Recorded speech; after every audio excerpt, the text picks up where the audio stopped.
acheen dhoowwaranii odumaan deemee gargara waarii mana gahe. Gargara waarii mana gahe hinduun birrii fidaa koottaa jedhan. Birrii maali? Birrii barbaada ammas birrii barbaada fidaa koottaa Addis Ababaatti darbanii itti xaafanii naan jedhan. Eenyutu jedha? Warra achi biraa dhufe wajjin deemu tokkochitti. Maatuma keessan keessaa. Maatuma kiyya keessaa asiraatu jedha. Amma jennaan dhuguma most of the bar natti wena lakkiin duune faraanga barbaada. Amma faraanga sanan orgel kaadhee achi kaadhee amma faraanga sanan fuudha hoggaan jedhu anaa deemee qeessola tola waliin jedhee ormas kaadhee namooti kaadhee na barbaadaadhee anaa deemee qe'ee san ga'u hin boowwan. Fuuldura doonne qe'ee ga'een fuuldura du'aan qe'ee ga'e. Hospitaala gara manaatti deemee. Dawalan. Amma dawalanii hoggaasaan dawalan isaan biraan gaanii ogumaan qe'eetti dhiyaatee ga'u. Daafni maa wallolti jedha isaan beekatti jedha isaan mabbo'an. Isaan dhagaanii dhageenye gana shararoora garuudha deeman. Shararoo maaliif deemtan isin? Gana wajjinan bahe. Hospitaala? Hospitaala bahetanii fiicheen dhaqannaa inni dhoowwara. Kotteedhaan deemee tokko amma sa'aatii sadiin oofaa kottumaan deemee taa'atii deemetuma qe'ee ga'e. Hoggaan qe'ee ga'u du'aattan gale.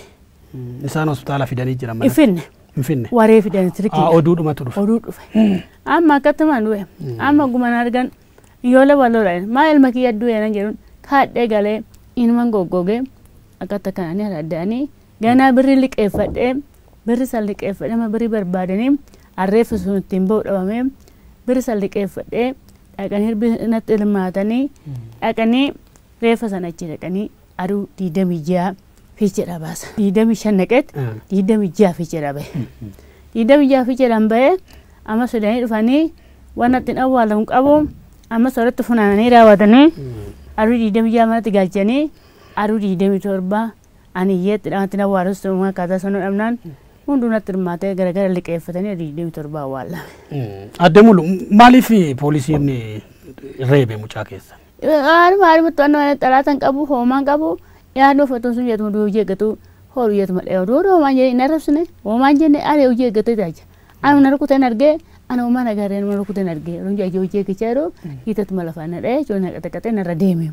Marmarra na deeme bakkeen kana toyyee tokko hin jiru achumatti bakka dhabamee achumatti gaggabee achumatti faayii fuyyaa yaa'ee dhiinii na jedhama. Namni achi na haaree inni makiinadhaan gad dhufee odoo midhaan bishaan hin jedhin odoo dhiina afaan hin yaa'u amma qe'ee boolla ga'utti odoo dhiina afaan funyaan hin yaa'u dhiina funcaasaa dhiiga odoo afaan funyaan hin yaa'u akkatti ka'ee naalaa du'e. Poolisiin reebamu isumatti isinitti mate? Isumatti mate. Gurbichi manatti mate. Poolisiin ajjeese isuma qaxaqatee duullee poolisuma ajjeese balleessa tokko hin qabu ana hin assaamne yaada hin ajjee hojii eeggadha. Gabriel Fundatti maankii Gabriel Funduratti. Nan jedhe natti mate. Haa isinitti hin deebi'a galatoom dajanee haala ture ati ammam quba qabda maaltu ta'e eessatti kan reebame mucaan kun? Tole yee galatoomi Fayyisaa Nugusee Aagaa dhalataa godina Shawaa Kaabaa Salaalee aanaa Dabra Libaanos ganda Soneetti dhalate. Mucaan kun haati isaa yeroo ijoollummaa isa deessu abbaan isaa baatii jaatti irraa du'anii haati tuni abbaas taatee haadhas taatee dugdatti baattee harkatti loomii fi burtukaana baattee corqaa fi shunkurtii baattee isaan guddiste. Haa ta'uuti haati tuni hiyyeettii fi harka qalleeyyii waan taatee fi umurii dheeraadhaaf seeftineettidhaan nama jiraatanidha. Nama quufaa fi badhaadhinatti guddatee miti fayyeen.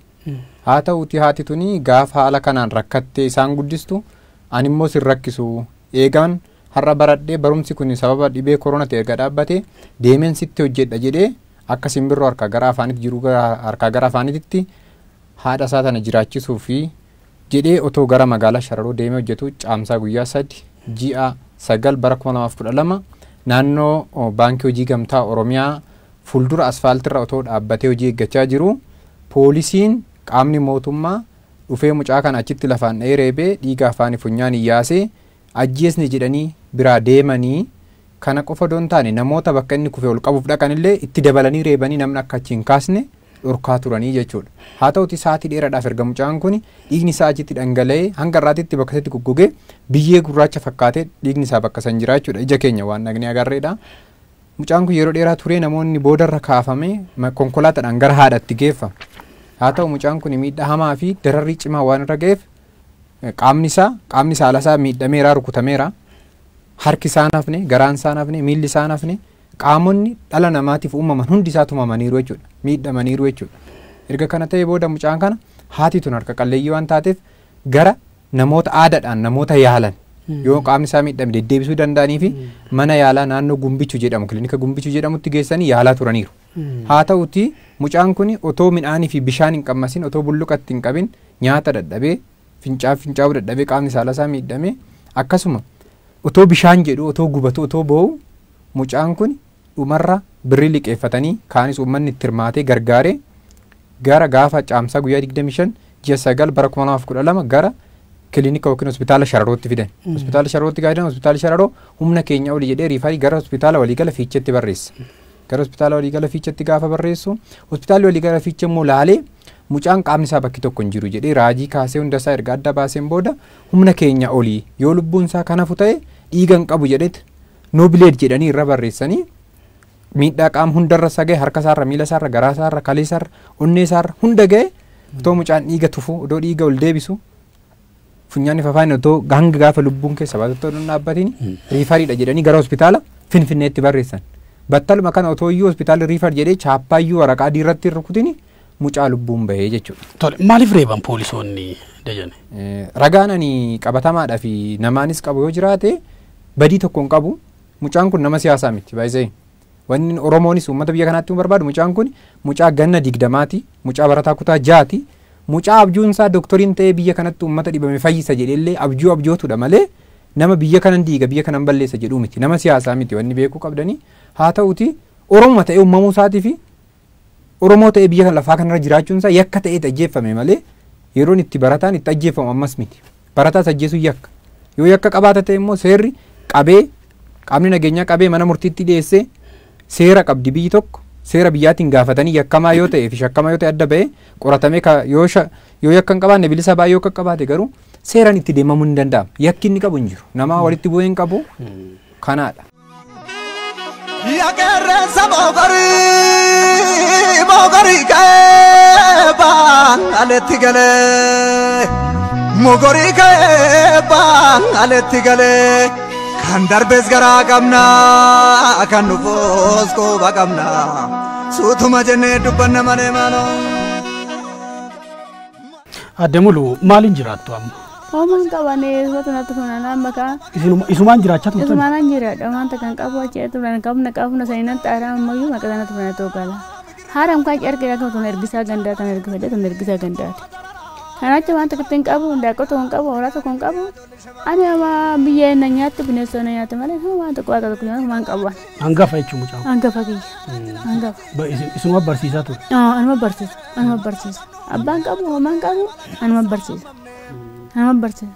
Nasi udah balas tokko qabaatee naannoo jedhamu balas tokko hin qabu mooto hin qabu ada na nyaadhatti nyaatamee miti. Hambaa waa tokko hin qabu daa'ima xiqqaa dhalaata kana kan qaban nan jedhu tokko hin jiru. Yeroon itti namaa wallolee galee isinitti matee jira? Hin jiru. Inni nagaa daa'ima jiree nama laalu hin jiru hin qabu akkasii hin qabu.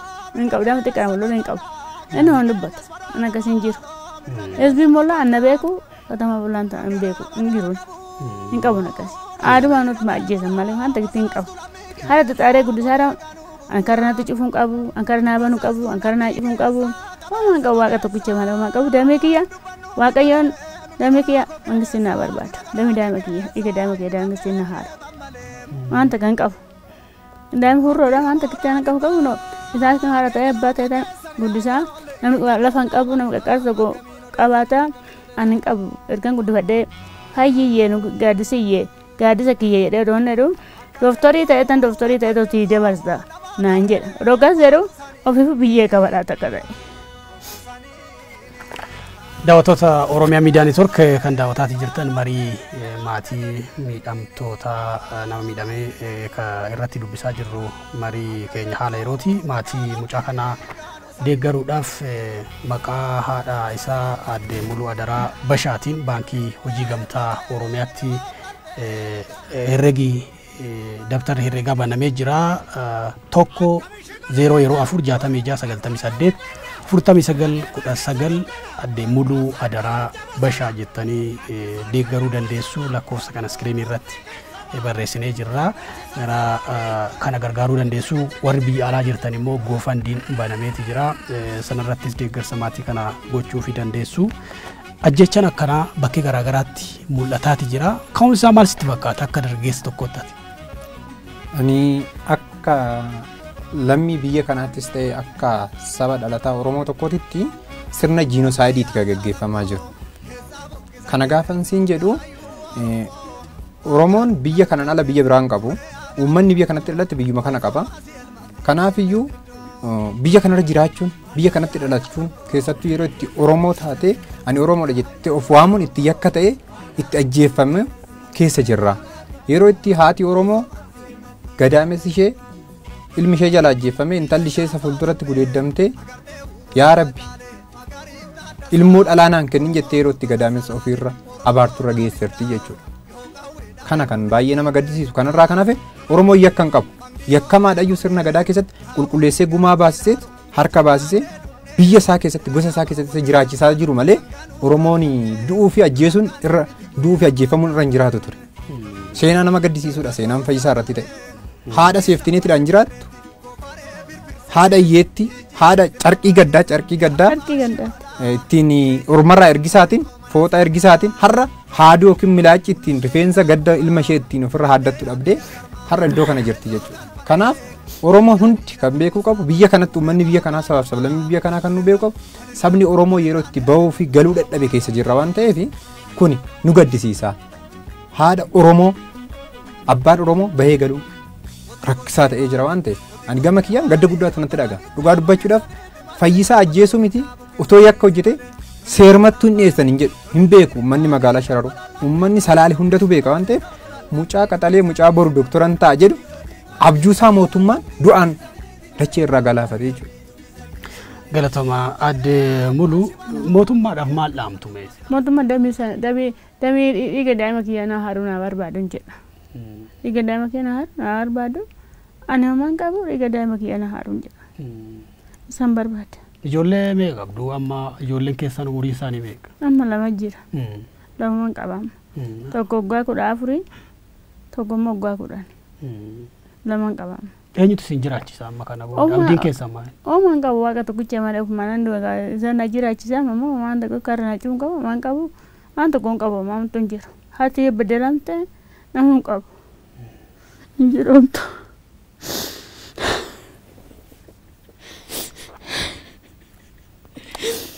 Ergasii maatiin kun warra mootummaa faana wanti wajjin haasa'ee jira humnooti nageenyaa yookiin caasaan bulchiinsa naannoo sanaa wanti itti dubbatee jira. Yaa'u haga maatiitti qaamni mootummaa tokkoyyuu dhufee isaan gaafate hin jiru. Nutillee akka isaan naqanii qaama mootummaa gaafatanii fi eeruu kenninee fi gara qaama mootummaatti akka deemanii dhiiga daa'ima isaanii kana barbaadamuuf jennee erginee turre tokkoffaa hin jiruu jedhan. Bulchaan aanaa sanii hin jiruu walgahii deemiraa jedhanii yeroo dhibeen akkanaa hammaate keessatti uummanni du'aa reeffa isaa waraabessi nyaataa ilmoon dubartiin akka dhiiratti taatee guddiste yeroo du'ee dhiigni isaa karaa dhangala'u nagaa eegsisna jedhanii biyya bulchina jedhanii argachuu hin dandeenye baay'ee nama gaddisiisa. Ammaaliif jennaan inni guutumaan guututti biyyattiin garamitti akka deemtu na yaaddessaan. Dhugaa dubbanna taanaan uummata biyya kanaaf wanti naamu biyyattiin gara ce'umsaatti odoo hin taane gara ciccituutti deemaa jirti. Kanaaf qaama mootummaallee argachuu hin dandeenya gammaatitti. Qaamni mootummaa du'uu mucaa kana magaalaan ni beeka baadiyyaan ni beeka qaamni dhaqee qe'eetti isaan gaafate hin jiru. Har'a uummata Oromootu isan qabnetu akka waan ofii qabuutitti haadha teenya jalaa ilmi du'ee obboleessa keenya du'e jedhanii uummanni Oromoo hundi tumsuudhaaf gargaaruudhaaf fandigoomii uumanii jiru.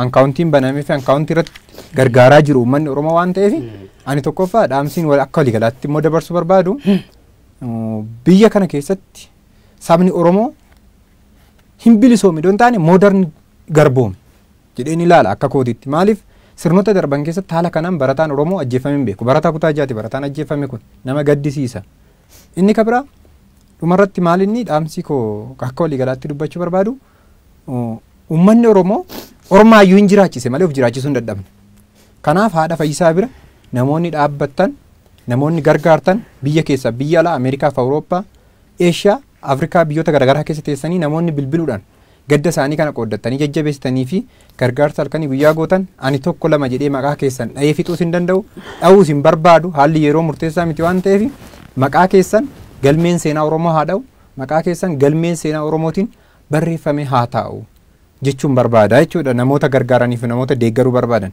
Inni kabiraan miidiyaa Oromiyaa miidiyaa neetwoorkiif gurraaf ija uummataa taatanii halkanii fi guyyaa biyya abbaa keessanii keessatti uummata keessaniif saba keessaniif sagalee taatanii harmee ilmi jalaa ajjeeffame harmee intalli jalaa gudeeddamte sagalee taatanii uummata cunqurfamu uummata Oromoo kanaaf sagalee taatanii haala kanaan dhugaa Oromootiif dhaabbattanii dhugaa Oromoo wajjin hanga har'aatitti dararamaa fi giddirfamaan uummata Oromoo irra ga'e isinirra gahaati uummata Oromoo tajaajilaa jirtaniif galanni koo maqaa uummata Oromoo fi Oromootiin guddaadha waan ta'eef kana jedhee ibsuu hin danda'u gaafa bilisummaan bariite bilisummaa barii kan sin galateeffannu ta'a jechuudha.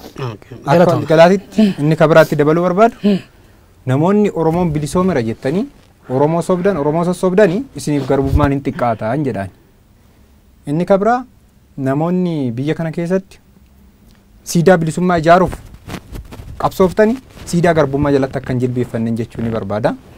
Inni dhumaa koo waliigalaa Oromoon haati gadaamessi ishee madaa'ee ilmi ishee ajjeefame intalli ishee gudeeddamtee jirti waan ta'eef Oromoon qabsoo isa akka baarotumsaa isa Hayilee Fida isa Piroofeesar Mararaa Guddinaaf Daawud Ibsaa jalqaban galmaan gahaa waliigalatti kanan dhaamuu danda'a dubbachuun illee natti ulfaata jechi ittiin garbummaa Oromoon keessa jiruuf dararee Oromoon ragaa jiru kanaadha waan ta'eef nuti yoomiyyuu taanaan Oromoo taanee dhalanne orma taaneen duunu Oromoo taanee yaaduunu seenaan isii yaadatu guddaa galatooma miidiyaa kana garuu jechan ittiin ibsee galateeffadhu hin qabu. Galatoome adde mulu warri mootummaa ergasiisin dubbisanii jirani. Dubbifne yerootiin tokko biyya dargaggoodha sira addaanaa buukii naa kennennaan buukii san hin qabu jedhanii anoo jiru sira addaanaa. Warri sun mootummaadha? Anoodha. Dargaggoodha. Kanaaf warri mootummaa hanga yoonaa isin hin dubbisne. Isin dubbifne. Ergaan qabda ammaa himee dhuma irratti wanni uummatatti himachuu barbaaddanoo jiraate gabaabsaati. Uummata amma faraan karaayyuu kun kunoo qaxaroon abboo warraati kun har'a kaffarii naan jechaa jira. Isumaayyuu kunoo akkaataa kinoonoon jedha kunuma har'a kaffareedha ani kinoo gaasan galiqeeffadhee anoo jedhe ammoo kinoo akkaataan godhuun qabu. Maa inni wanni kaffali isiniin jechaa jira? Gaasan galiqeeffatame jechi anoo jedhe. Yeroo wal'aansaa? Itti hastaamamee itti nakiimidha baasee. Liqii sanayyuu kaffaluu hin dandeenye. Isa kaffaluu hin dandeenye. Isa kun har'a kaffali jedha qaxaroon har'a kun har'a kaffaleedha. Kun immoo hundu garma gara ganaadha. Isaan kinoo akkataanadha. Ani hin beeku mangisi naa ganaa godhinaa godhu mangisi dhiiga daaba kiyyaaruu jedha. Anumaan beeku anuma sammus na sirrii miti anumaan beeku.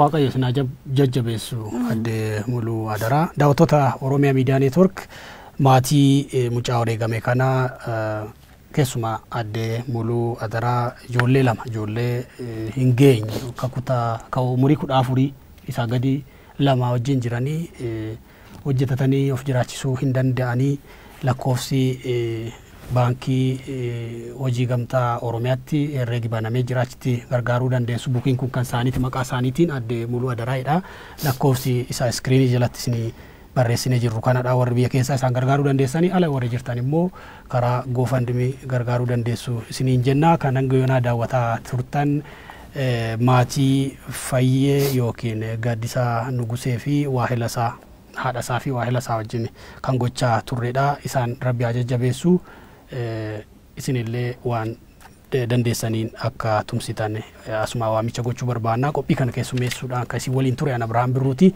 ogeessi kaameraa fi qophii kan daayirekti gochuudhaan Yo'eel Bal'inaa Gulaalaan qophii kana yuun ingidaa ture yeroo gaarii. Basaastu lammii keessa qabeessa bakeessa hin dubbannuufi malee mindi garaa koo keessa jira garaa kee keessa inni manneen eefan malee. Abbi amooraa dhibbaa keenya loonga keessanii ajoolle keenya kun nama dhibaa makkamiin odeessanii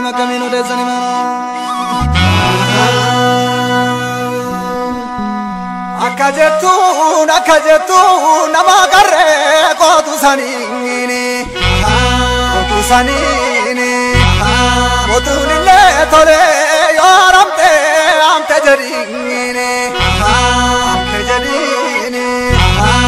akka jettuun nama lambii gaanu saniini ganuun illee tolee yoo galte jedhiini tumana himu. Mishiqa dulata. Akakkara beekanna. Adeema keessa dukkana. Asaa kalanja bosona. Hakkisa akka jawwasama. Uqqurtee keessama. Abbachisa sanaafi. Chika chika chika chika chika.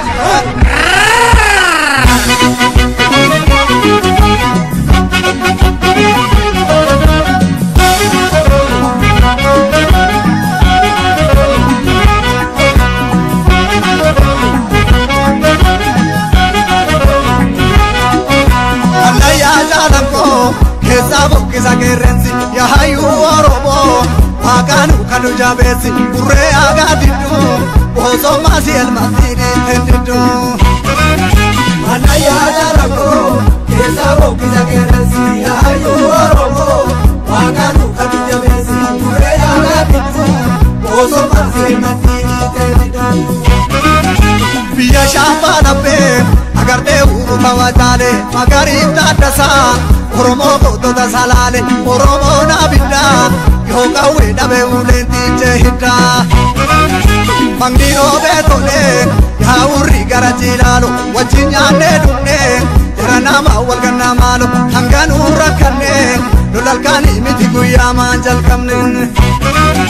Dargago salale, hoki sabaye garreti, kofare birfirse, ijise sirba baesi, ya habashi mala.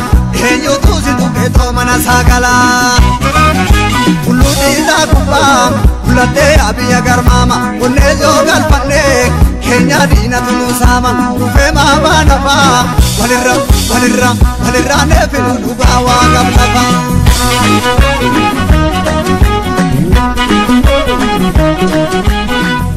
Koti mali